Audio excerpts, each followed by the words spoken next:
Hello, everyone. This is Ranger Rob, and welcome to the Ranger Rob Country Living Podcast.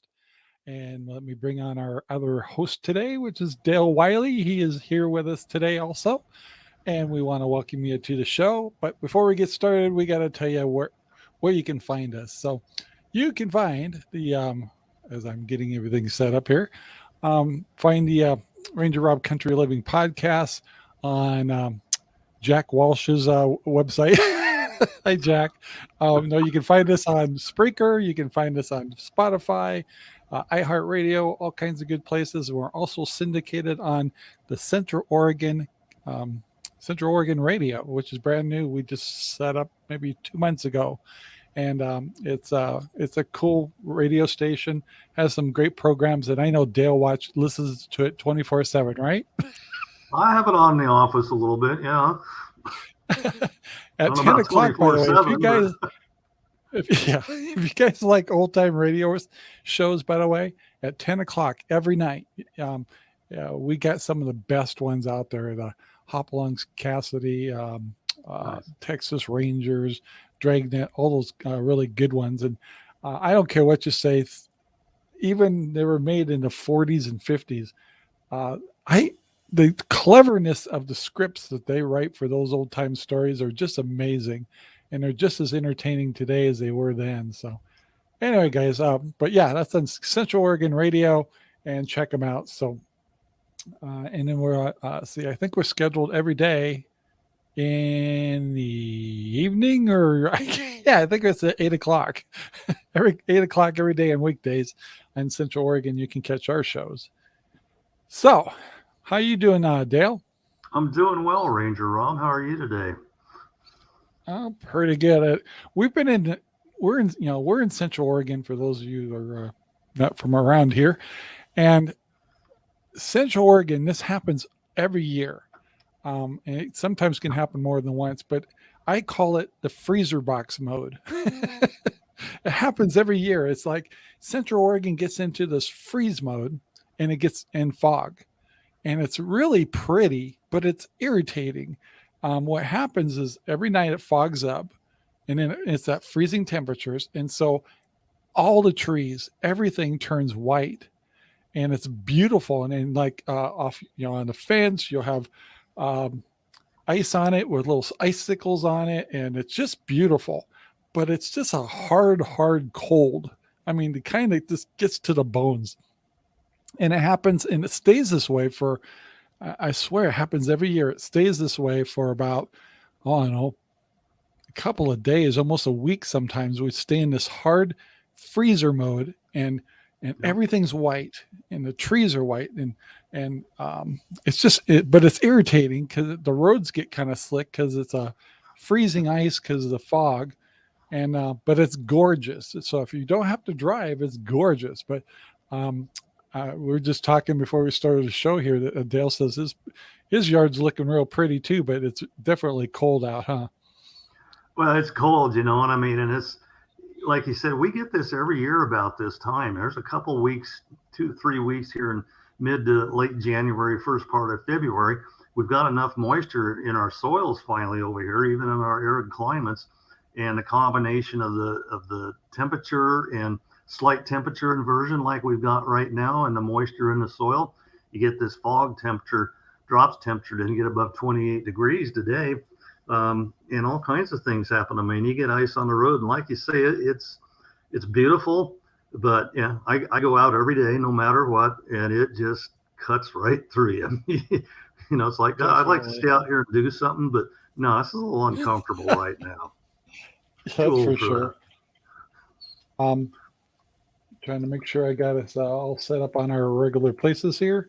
So the other thing people may not know is also in Central Oregon, we're in the east side of Oregon, and we're also located in an area called Crooked River Ranch. So we're kind of making sure we plug in a little time for Crooked River Ranch. One is Crooked River Ranch is a beautiful place to live. but it has its Beautiful. politics and it has its issues. But it's a very large community. It's actually about between 4 and 5,000 residents, Yep. I believe, and There, it's a very large. 2,800 What's that? 2,876 lots, so about 5,000 residents on 12,000 acres.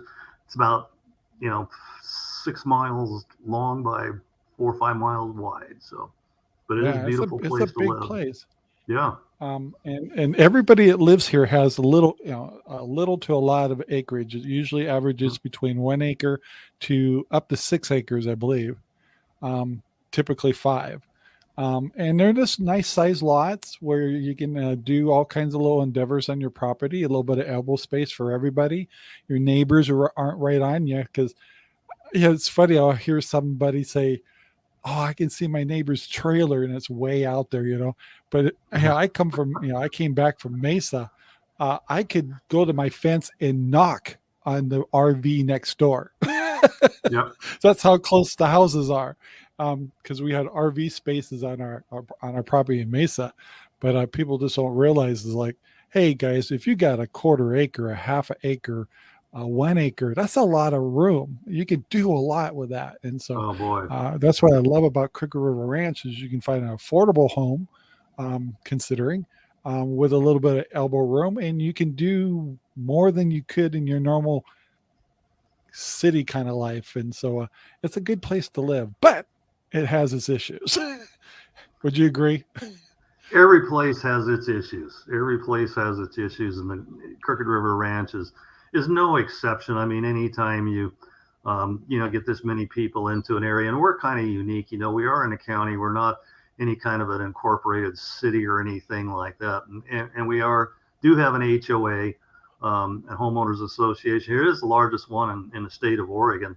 And in the running of an HOA, you have a board of directors and all this kind of stuff you have going on, and not everybody agrees all the time, and you have different skill levels of things that are going on and everything. And so you want to see things ran the best they possibly can. And I've got a lot of background in some of that stuff, and so I like to give my inputs now and then. But unfortunately, it seems like today on social media and everything else, people sometimes don't like that. They're not shy about telling you that and everything. And they may even insult you personally and everything. And Yeah, now I've been around that they're track a very few times, and they're it's, very brave when they're just at a keyboard. oh, they are, and it's like, yeah, okay. And I says, I'm a big boy. We can sit down and talk about this if you want and everything.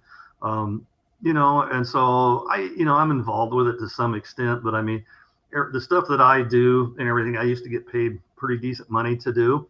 And so I'm really not that interested in doing a whole lot of it for free anymore and everything, because I've got other things in my life going on. I want to see everything hold together because we are unique. Like you said, it's a minimum lot size of 1 acre. We have two. I think Rob's got 5 there, and people in our family have 5, and a couple of other 1 acre lots. So there is a tremendous amount of stuff you can do out here. I mean, even given our arid climate and junipers and rocks and everything else, you can make yourself a good little mini homestead or semi homestead, and you're going to be able to do some things to help support yourself, particularly in raising food, because we can talk about that in a minute. Talk to some of my farmer friends today and everything else, and that's not looking real good right now. Yes, for sure. One thing you were saying is there's another organization on this ranch called Crooked River Ranch Matters. Is that what it's called? Ranch Or Matters. It's not Crooked River Ranch Ranch. It's Matters? just Ranch Matters. Yes. Yeah, and there are kind of uh, kind of their I don't know, our Donald Trump kind of conservative side or whatever, um, site where they kind of try to report things that don't seem to get quite reported from the associations, and so we have our own little political areas in here, and I think everybody, if you really look at it, they all have good intentions, but when you get a lot of people together, it's like it can go haywire. That's all I can say. It's going to go haywire. I mean, this is the fact, people say, well, we got to, and I grew up on farms and, a lot of my friends are farmers and everything. Okay. And you tell me you're going to get 10 farmers to agree or even 5 to agree on one particular way to farm a crop. There isn't enough whiskey in the world to make those 5 guys agree about anything. And that's kind of how this whole thing goes out here, And so, I like to, express my opinions and everything else. Everything I do is going to be based in fact. It's going to be based in honesty. I can disagree with anybody without calling them names. That doesn't always work on the other side quite so much. But I I just laugh about it and all that. But yeah, Ranch Matters.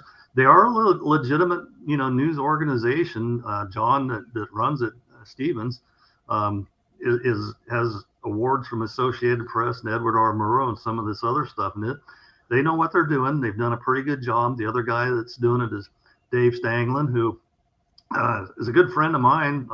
Actually, we come from the same hometown, went to school together all the way from junior high school on up.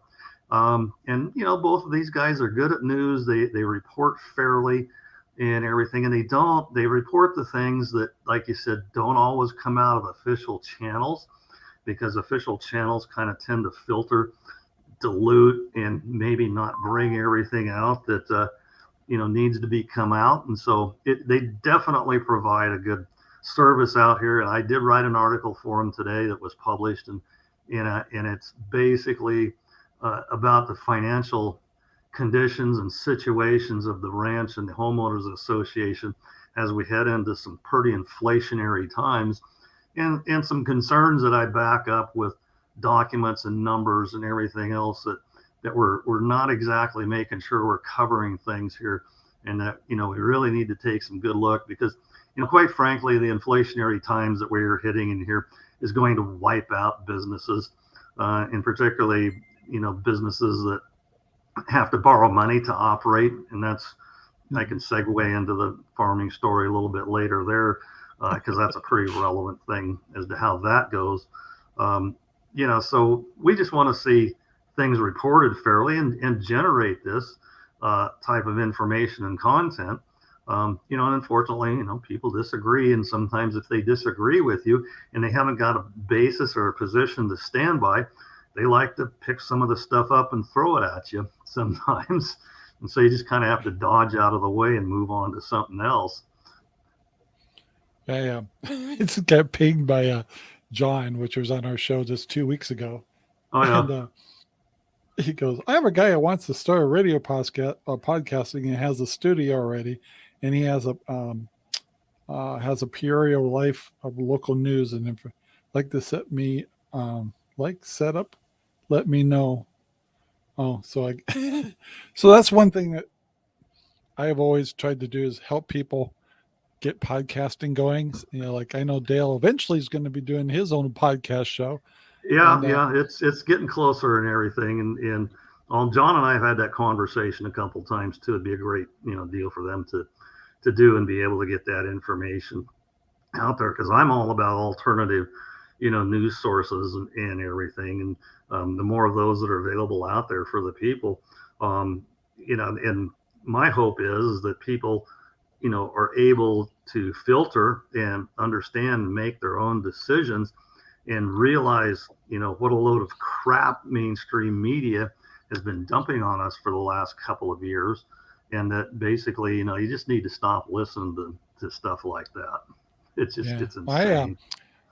Last weekend we had some people come over and get some eggs from us, and they contacted us through our shows here and stuff. And like the gal that was with the guy, after they picked up that, they said they're interested in learning how to market a little bit more in social media. And it's like, that's stuff we do every day here. So it's like, it's not something I try to charge money for and stuff. I like trading and helping each other out. And I'm kind of done with all the trying to collect, money from people and stuff. Like people, I like them to donate. Like when people get eggs from us, they'll donate to us and stuff. We only tell them how much, just whatever you feel is good, Yep. Same thing with people who want to learn a little bit about marketing and social media. or want to start a podcast and stuff, we just help each other. And I'm at that age where I don't want to. I used to be deep into that stuff, and it's like, and you got invoicing and all that stuff. I don't Yeah. want to deal with it. And so, No, anyway, I'm but so yeah, 100. I'm 100% with you there on that type of stuff. There's plenty of stuff all of us can trade around and help each other. And in fact, I started some stuff out in the greenhouse the other day, and I'm like, this is pretty nice.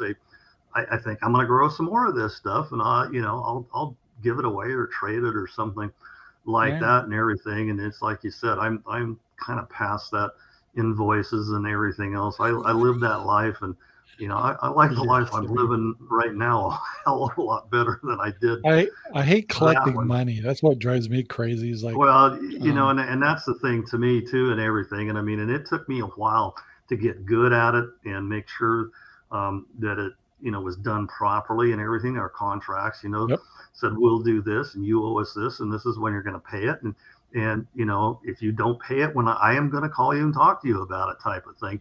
So I don't really miss that whole aspect of it. I kind of miss the interactions with the people, but it's like you yeah, said, me too. and I think you and I have done, both of us done a fair amount of brand management with social media, and I'm not even liking that a whole lot anymore because I mean that's changing so fast based upon platforms and really what the perception and where the public is headed and I don't know how people are thinking these days. I mean, most of them need to take some chill pills or grow some good weed or something like that and calm themselves down just a little bit because they're just getting way too excited about things that are Agreed. out there.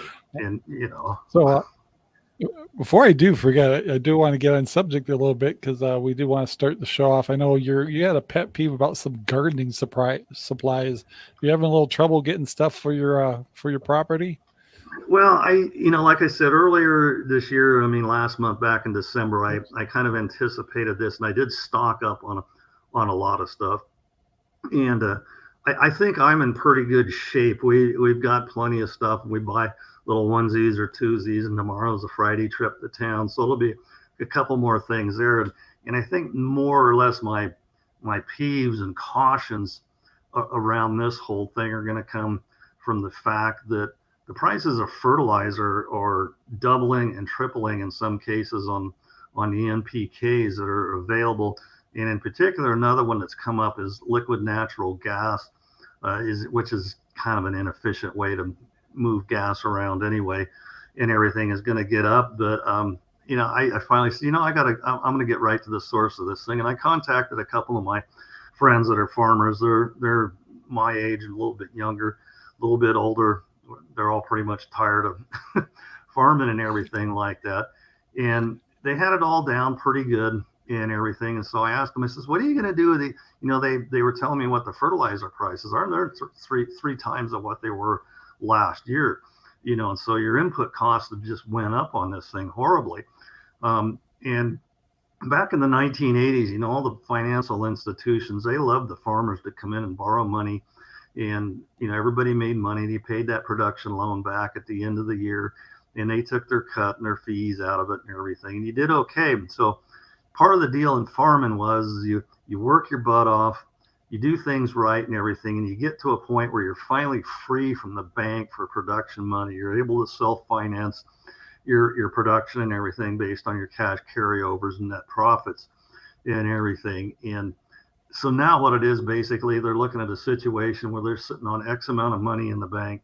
And the fertilizer increases and availabilities are going to eat up 30% more percent of that than they did last year. And these guys, we're not going to the bank and borrow money. We're just going to grow less stuff. We can make enough money to feed ourselves, make our equipment payments, and have enough left over for next year because we're done. We're not going to the banks. We're not going to play these games. And a lot of banks don't want them anymore. Banks simply, particularly the larger institutions, they want to close branches. They don't want anything to do with people. They want to make their money online. And even the smaller ones like that, you can't look at this thing. The banks are getting this money at 0% basically from the feds and everything as it's coming through. and then they're turning around and they're hosing these guys at 8 or 9%, on these production loans. And 8 or 9%, I mean, any more in today's production, agriculture, and businesses, 2 and 3% is significant amounts of money.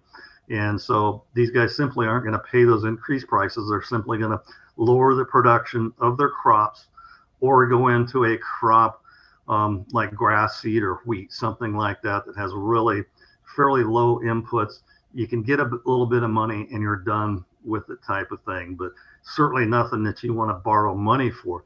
And so that's my caution to people out there right now is that I feel that coming into this production cycle of 2022, that by the time that production cycle is finished and some of these products start hitting market throughout the season, I think people need to be prepared for another 20% increase in food cost, if not more, between, over the next, probably starting in the next 65 to 90 days and extending on out through the end of a full production cycle next fall. And that's just my guess. It could be more, could be less, but I everything I see when I see producer price index goes up 21% in these input costs, there's just no way you can spread that out. And I think we're looking at even higher food prices as we move deeper into this year. Definitely. I know. I haven't. All the stores I've been going to have been doing pretty good. I was telling you before the show started. As we're starting the new candle company, and so when you build candles, you also got to make sure that you have your wicks match the waxes you're using and get good burns and all that stuff. And so we finally got all this testing done with a particular brand of wicks. And just as I'm going, okay, it's time for me to order more and get a large quantity of them, I go to that place, put in the order, and they say, we don't have any. It's like, are you kidding Yeah. me? I've spent all this time qualifying these wicks. They're called HTP wicks. And as find out, and I called several other stores. They didn't have them either, the particular size of one. So I have to change to a new type of wick, which is actually even better one. But I've got to start some of that process over again because they said the HTP wicks that I was using will take 7 or 8 weeks to get before they even have them in. And I was talking to the source company. And it's like, okay, so I just got slapped upside the head about some of the shortage problems. So that was my reality check, and that just happened today. And so I've got it handled, but it was like, anyway, it's but food wise, you know, I keep going to our little place in Terrebonne. They're still looking pretty good, and I go to Safeway, and there's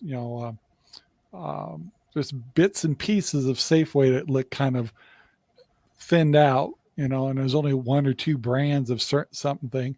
And I did see, a little bit of problems at Walmart, and I don't go there very often, but the one time I did go, it's like I tried to look for, the shortages, and it was, definitely some spots, but I can definitely see it getting worse and worse. But one thing I haven't noticed, and you might have noticed, is how's our fuel prices been doing lately? Well, there again, they seem to be holding kind of steady. I mean, oil's at $86 a barrel right now, and a lot of people are saying it's going to go to 100. That's going to be a pretty good chunk of inflation. And, anecdotally, I was up in the Dalles on Saturday, and I got regular gas for $2.99 there in the Dalles and everything, which is substantially lower. But there again, too, the Dalles, it's a river port. They got barges that come in there and offload, and so the local distributor doesn't incur the transportation costs. So that is completely expected to be.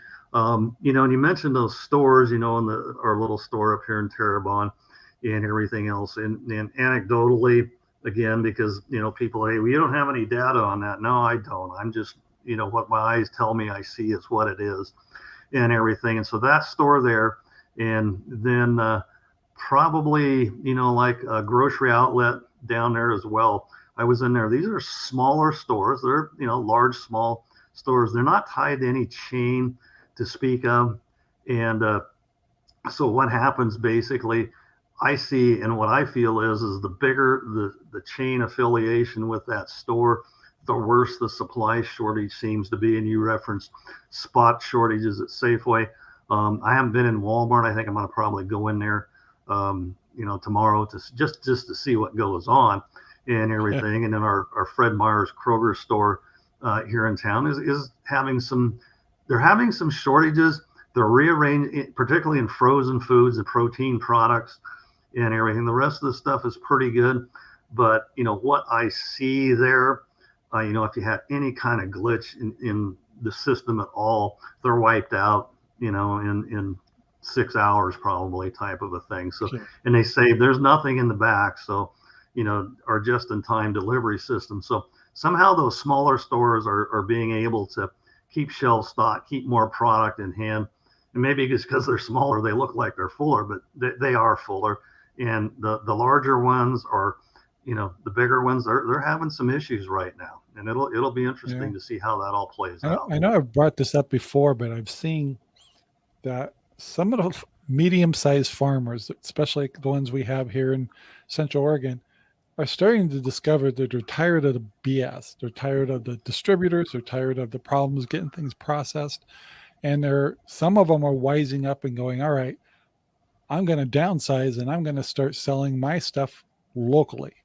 Yep. Um, so now they're starting to go to co-ops. They're going to online businesses where they're taking their meat, let's say, and they're getting it processed locally, and then they're having it distributed through things like Butcher Box and several others. And we got some great ones here in Central Oregon, by the way. And what they're finding is there's less politics, Yep. better um return on investment, you might say. There's less middlemen, and there's no distributors. The whole works. They're just getting their meat processed, giving it to the distribution group of that organization or community, like Sisters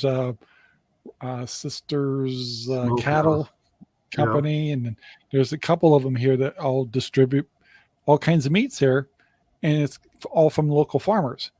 And that is actually what we really want everybody to do all over the United States is start buying local, and to the farmers to start not being controlled by um, government and all these bigger Before. companies, and start downsizing themselves. One is they can downsize themselves and make great money, and two, support the community, and two, um, when we take business away from the big business, then some of this BS going on with the reset and all that stuff is going to be affected, because they they're counting on all of us to buy from big box stores, and Yep.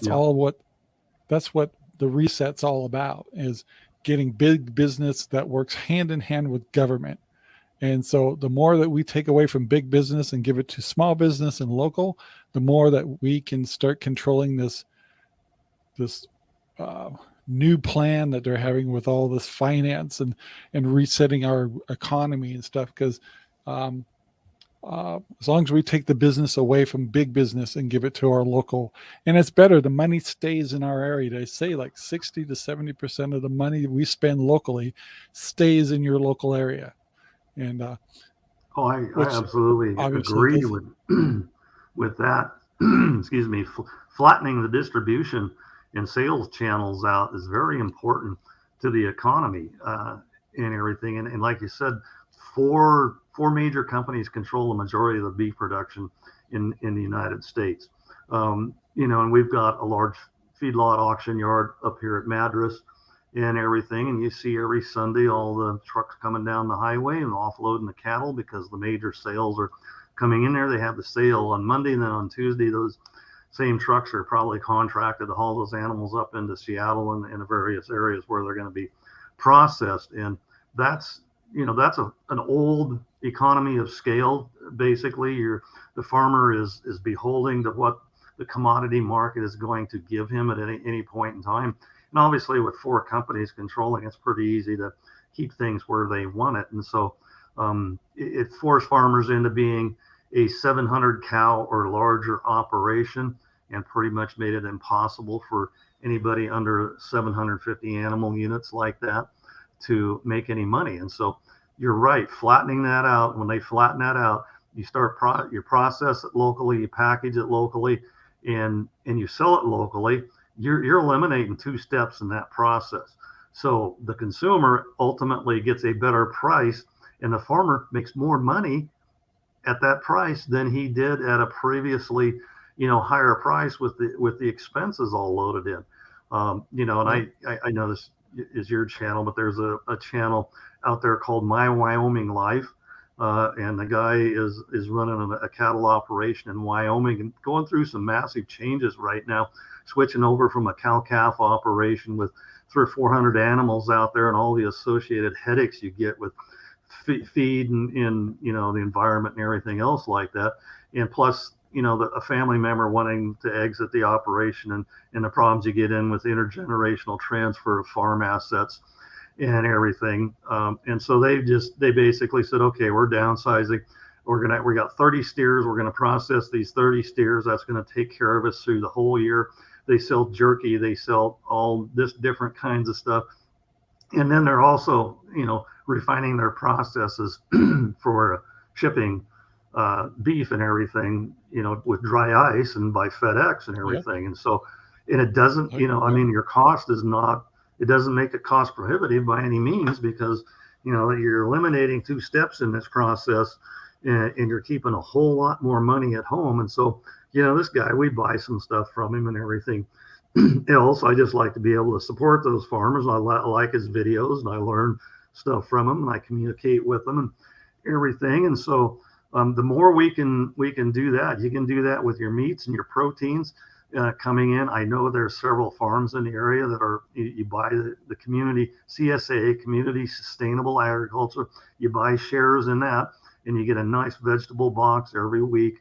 Which most people, you can grow some of your own vegetables, but this is an excellent economical way to get them. And the quality of the stuff is far superior to anything that you're going to get in the stores, mainly because it hasn't had to go through the extended distribution channels that are going to add time to that process, and as a result going to lower the quality of the product and everything. And like you said, breaking the back of some of these corporate outfits, I mean, that's a pretty harsh way to put it, but they haven't done agriculture any favors at all. And in fact, they've done more damage to it. And anything you can do to get away from them is going to be it's good for the community, and it's good for the producers themselves. One thing for sure, if you want to affect climate change when it comes to farming, or if you want to affect how humane a lot of our animals are treated as food products, then buy locally. I can tell you that for sure, because these big giant farms, the ones with the giant chicken farms, Yeah. the egg farms, all that stuff, are the ones that are the guilty folks for not treating our animals well and causing a lot of pollution and too much stress on the land. When you go to the locals, they are in touch with their property, they're in touch with their land, they're in touch with what they're capable of doing, and they're they're using good processes. A lot of them are using permaculture. Some aren't, but some are treating their land and renewable land much better than the big giant corporate kinds of Yeah. farms and stuff. So if you really are that kind of person is concerned about our climate and all this stuff, then buy local. You'll be affecting the climate and the earth and everything else much better just getting in that process. The other part I want to make sure on this is telling people how easy it is. And you can start off with something simple like Butcher Box. That one's handles. There's a few states involved in that one, not necessarily our local ones. But if you get on the internet and just type in local meat deliveries and stuff like that, you'll find that there's some co-ops Yep. here in Central Oregon. You can actually support your own local area. If you can't find anything in your local area, then use the Butcher Box, and there's dozens more. I can't remember all the different names, and I've used a couple, and I've been happy with every single one of them. And it's like, well, yeah, they're too expensive. They cost more. And the other thing is that's not true. They No. are the same price. In fact, they're starting to be better priced than your local markets because of what's been going on. They're actually getting their beef, the actual beef itself, the actual cows, the actual pigs and stuff cheaper than they did before. So it's reducing their costs so they can be just as competitive as big box stores like Costco's and stuff like that. So I just want to take some of the myths away. Is one is it doesn't cost any more. It's about the same. Two is you can manage your budget much better when you know you're ordering 10 pounds of beef every month. And then once you start getting that beef, you'll realize it tastes. At least what I'm buying grass fed beef and pork, and I can't find anything better than it. I've bought stuff at even the little place I got up here, a grocery store. They got a pretty good meat market. I've never found anything as good as what's coming from Butcher Block Box. It's just wonderful food, and plus I know that we're spending $159 a month on beef, and Yeah. it's coming in every week. I have it, and I can change it up to what kind of cuts I want and stuff. I have more beef stored up now than I've ever had before because I'm really seeing the numbers and seeing exactly what I want and what I enjoy.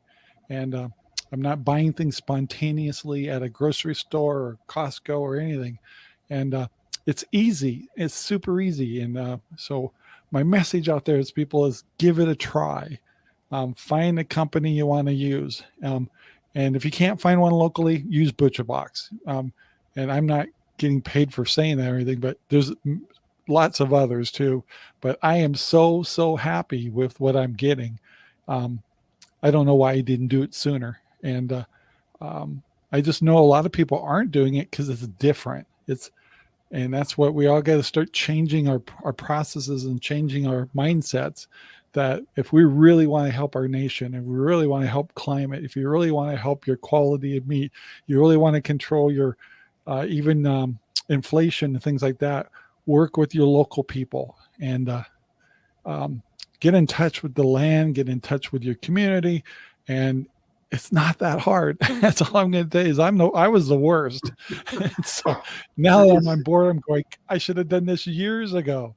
So It's guys, not do it. hard at all. And I mean, and if you actually, you look at the larger level distribution models, that Kroger's and some of the others in Walmart use, they're horribly inefficient for fresh produce and meats and everything else like that. And it's all predicated on mass buying and a larger economy of scale. That just, it works. But I mean, when you're particularly in an area like we are and everything, there are tremendous opportunities, like you said, locally to connect with people. I have a relationship with a rancher out here in the Powell Butte area, and I have standing orders for hamburger and basically one cut of steak that we eat. I have some dietary things I have to pay attention to, and so that's what we do. And I know he kills an animal every quarter, and I have a standing order for 50 pounds of ground beef and 10 or 15 pounds of this steak, and he calls me up and I meet him up here in town somewhere. I pay him cash money and I take the meat home, and I hope he does well with the cash that I pay him and everything, like that. And the meat is great. I've been out to the farm and everything, and I do have background in agriculture and cattle, and so I know what's right and everything. And these guys are busting their asses out here on these small farms, the ones that we pass every time we leave Crooked River Ranch out here, the two herds on each side of the road out there. They're in the middle of calving season right now, and they've had a pretty decent shot of weather. But those guys are out there, and when you're in calving season, you're going out at midnight and you're going out at 3 o'clock. You're going out into that field every 3 hours to make sure that those calves, if they're dropping in the middle of the night and everything, are up with their mothers and nursing, get them tagged up and everything like that. And so they've got about a 4 to 6 week period where life just sucks. Basically, Yep. you're up, and I've lived that life and everything, and I know how it is, and so they earn every dime that they get. But by flattening, I mean, you just look at the thing, by flattening out these distribution and sales channels and eliminating, I mean, we're eliminating at least two people. You're eliminating that auction yard up there, and you're eliminating the processing house. And then probably even there's a wholesaler after that. So, I mean, how many steps do you got to put on something, before it gets to the consumer? And that's what inflates the price like that. And so, I'm buying a better product at a less price. My money's staying right here in this little 3 county area for as far as that goes. You can extend this on to the vegetable side of things. And, and I think we touched on this a little bit last week and everything. And I mean, got anxious. I seeded up some of my lettuce pots out here in my greenhouse, and they're froze solid right now. So they probably aren't going to do anything for a little while. But most people can take some containers. You could go down to the Dollar Tree or dollar store or $5 store, whatever it is now, and everything, and buy some of these little buckets. Get a a couple bags of potting soil at your local store like that, and some seeds. Stick them out on your back porch and start growing it as soon as the weather allows. And there again, there's 400 calories a day right there. It's not going to cost you anything other than a little bit of labor, and it's going to taste pretty good and everything. And then you kind of expand that on out, to the rest of the smaller operations. And I'll be addressing a lot of that in my podcast as to how you can make a lot, tight. And I guess I got it from when we had a nursery over in the valley. We didn't have a lot of land and everything. We did have some in field production, and we did have some in container production.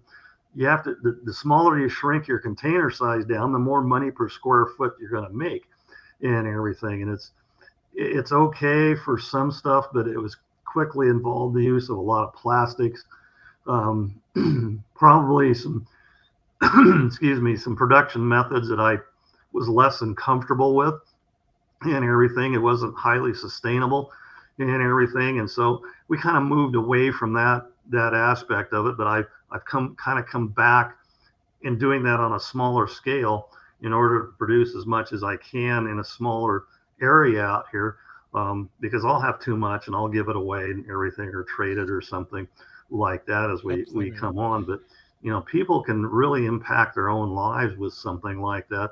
And then you just kind of start going up the scale and say, well, maybe we'll add an apple tree or something, like that in there, keeping it within reason and what you can do in your own time, and everything makes it. You're not going to grow all your own produce, never going to happen.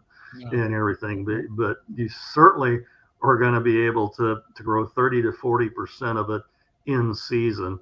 And that's, if you got the ability to do that, you need to do that. Definitely. And, if you're trying to prep with it too and stuff, just keep asking yourself, what can I grow that would give me the most protein and fill my belly? For example, if you could do 100 feet of carrots, you'd be just working your ass off for a whole bunch of food that really wouldn't fill you up. Or you could plant something like potatoes. Potatoes are great for you. They'll fill you up, protein, the whole work. So it just comes down to if you're trying to prep with the food you're growing, grow the foods that one is you could benefit from and get calories and protein out of. That's the most important. And how you grow them, in my case, I don't care how you grow them, just grow them. If you want to use I mean, plastic, there's always going to be plastic containers. So find an old one and don't try to buy a new one, and at least recycle the stuff by reusing it. And so you are helping everybody if you are like reusing old containers that would have gone into the landfill. So it's all good. Grow some food. It's all good. So can't emphasize that enough. And you kind of throw that container thing out there. Like I said, I was in the container nursery business and everything. We analyzed it. Like you said, you end up with a lot of plastics to handle at some point in time. This is kind of crazy. Down in my shop there today, and I grabbed a couple of containers out. I get the protein powders and everything. I get them offline and have them shipped here and everything. It's kind of part of my specialized diet that I have and everything. And I looked at those today and I go, wow, those are nice containers. I'm glad I hang on to them because I'll use them for storing something in the garden, and they're there. And then, people also need to consider that as part of a prep, that those protein powders and everything, they can actually help you stretch your meat protein budget out a lot farther. And conventional wisdom says it takes you 3/4 pound of protein per person per day. And which is, I can get by on a half a pound. I don't, I learned, I used to eat way too much a long time ago. I quit doing that, and I'm a little more reasonable now. But, you look at that thing, and I did cross a milestone here a couple weeks ago that I did reach 1 year of preps as far as food and everything goes. So I'm pretty pleased. Yeah, I'm pretty pleased that happened.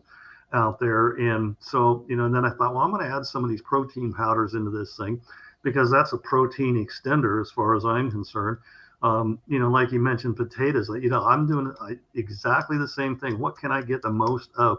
And you evaluate every crop by its cultural method, what its yield is going to be, and how much time you have to put into it to achieve that crop and everything. And so potatoes are a huge part of that.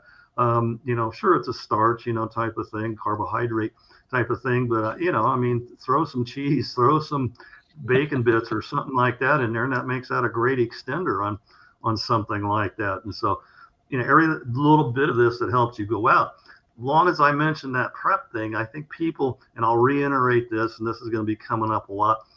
If you have nothing, if you can't look at yourself and say, I can live for 2 weeks right now without leaving my house, if you can't say that, you're in a hell of a fix right now compared to what's coming up on us and everything. And basically, there are people out there, you need to look at this thing and say, I need to have 3 weeks worth of preps. Okay, and when you get to 3 weeks, you're going, this is pretty cool and everything. I'm in pretty good shape. I'm going to get to 3 months and everything. And so that's even better yet. Then we could go into the fact that's just hoping the grid go down. If the grid goes down, then we've got a whole another world of issues that you have to prep and deal with and everything. And you look at those, once you hit, your first round of preps, you get up to that 3 week level and everything else. There's nothing fresh in there. That's going to be all canned meats. That's going to be packaged stuff and everything else. There's nothing fresh in there. We're not going to worry about any of that type of stuff. This is just simply a survival mode. And really, that's kind of how you're going to be until you get to that 3 month stage. And then you can kind of go back and start adding some, things in to make it a little bit more of a normal diet that you would like to have.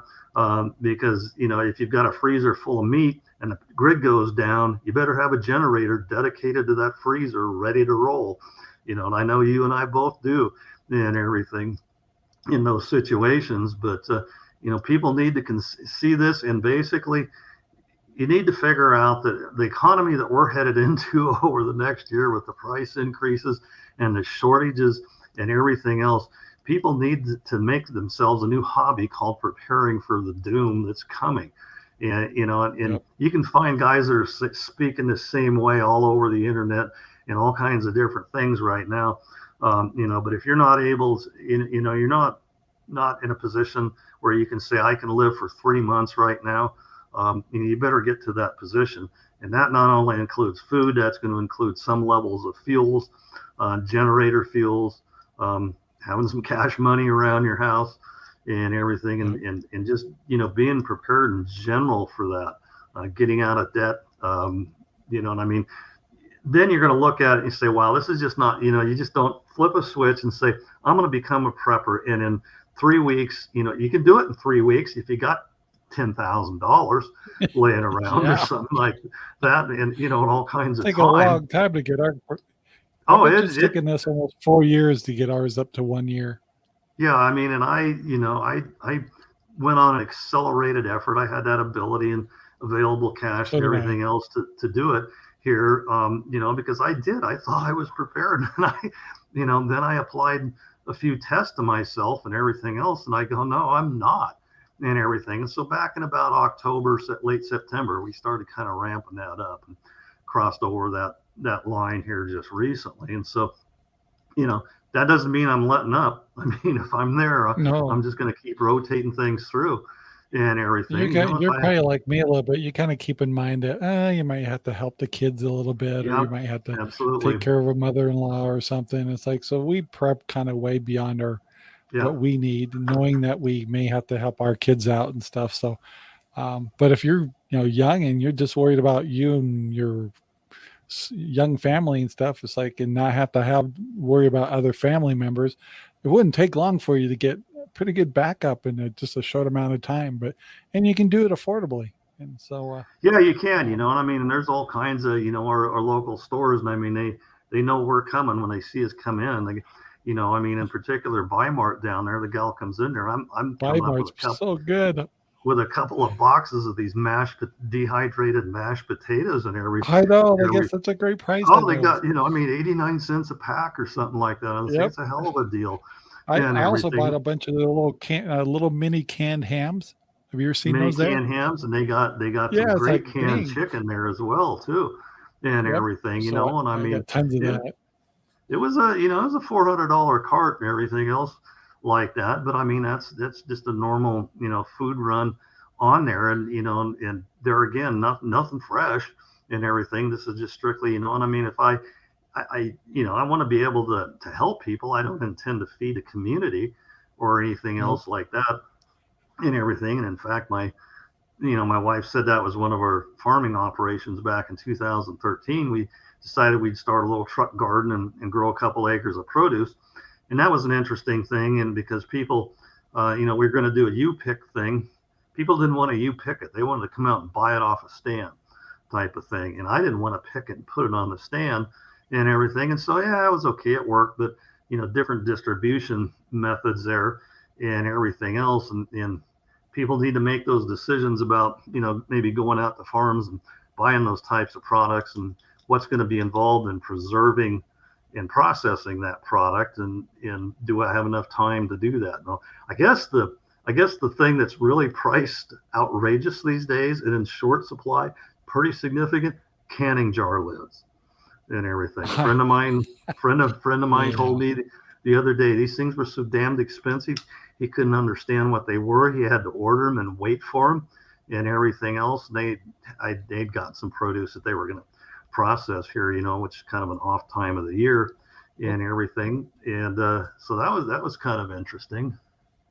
I wasn't Oh, trying to what's put that? that on the screen right away, but I did want to mention. I think I mentioned it a little bit on our last uh, show, but uh, Glenn Beck came out with a really good book, and I've been recommending this book.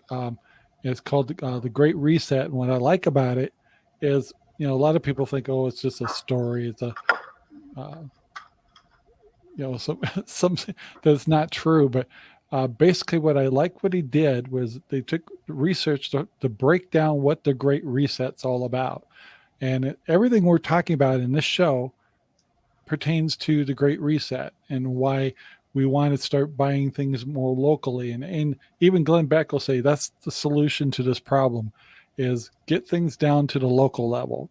And anyway, but this book called The Great Reset, written by Glenn Beck, it's in Amazon, and it's already a bestseller. It's already been sold out a couple of times.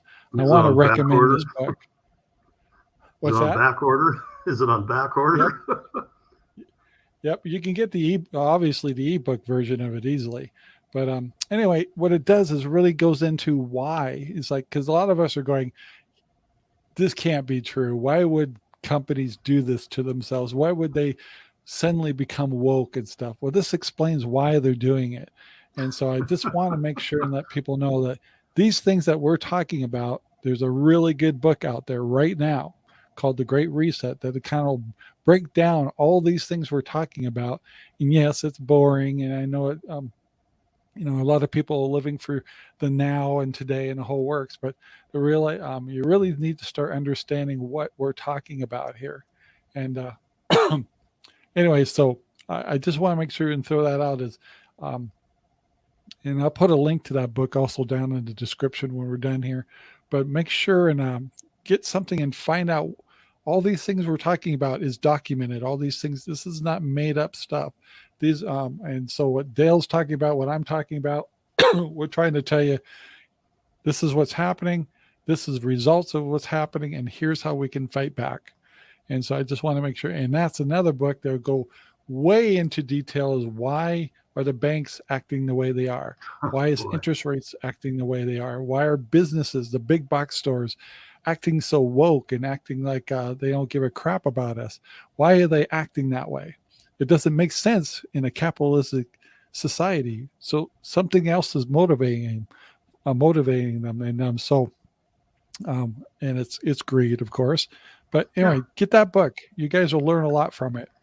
I, I I, I think that, our supply and distribution channels over the last, I don't know, 20 years or so and in particular, probably over the last 10 years or so. I mean, they've been destined to self implode on themselves for a long Yeah. time. And it's just, it was all dependent upon just in time deliveries.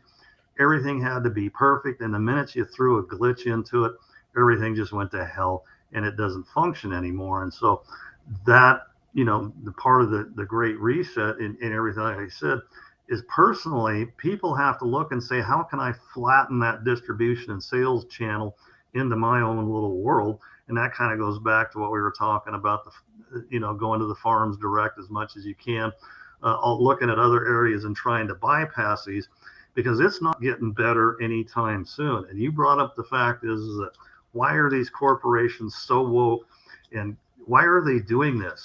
And I come out of you and I both come out of corporate America, Rob. Okay, and Yeah. it's a Yeah. completely different world out there now. And my style of management as an executive and a vice president and a business owner and everything else is woefully unaccepted and outdated today because people, they just and so you say it's and my thing. And I was talking with one of my sons today about this is where are they going with this? Where is this wokeness going?